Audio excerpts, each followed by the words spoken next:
Previewing college football week 3 here at SBR Forum Videos. I'm Peter Loshak, and we're talking right now with Doug Upstone from sports-watch.com. Doug, of course, a regular college football handicapper guest on our shows. He's done very well over the years. Doug, thanks for being here once again.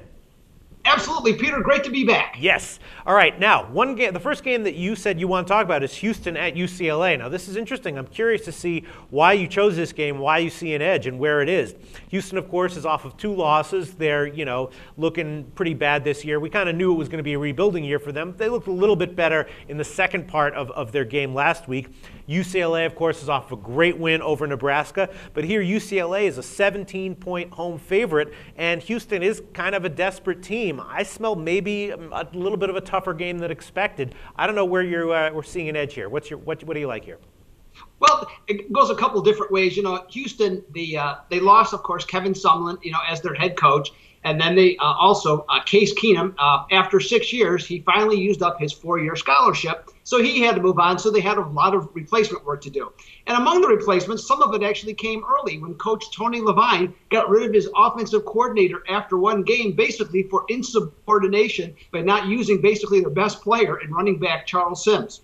Now, Houston, of course, lost to the mighty Bobcats from Texas State 30-13. And even though last week they came back and were certainly much more representative, they still lost 56-49 at home, which gave them 2 straight home losses.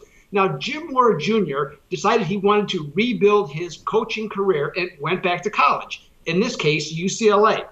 Now, what he found was more talent than he might have actually expected, left over from former coach Rick Neuheisel.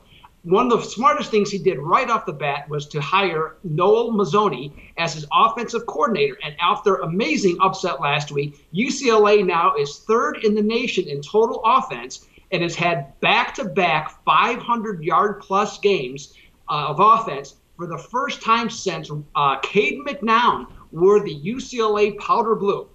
What Mora has really done is brought a lot more organization and the right type of enthusiasm to be a college coach. And the Bruins are a very hungry 25-11 against the spread at the Rose Bowl in non-conference action. Now let's do some simple math here, Peter. UCLA is averaging 343 yards on the ground. Houston has played 2 teams that will not qualify as offensive juggernauts, but yet has been torched for 246 yards on the ground and 521 per game overall.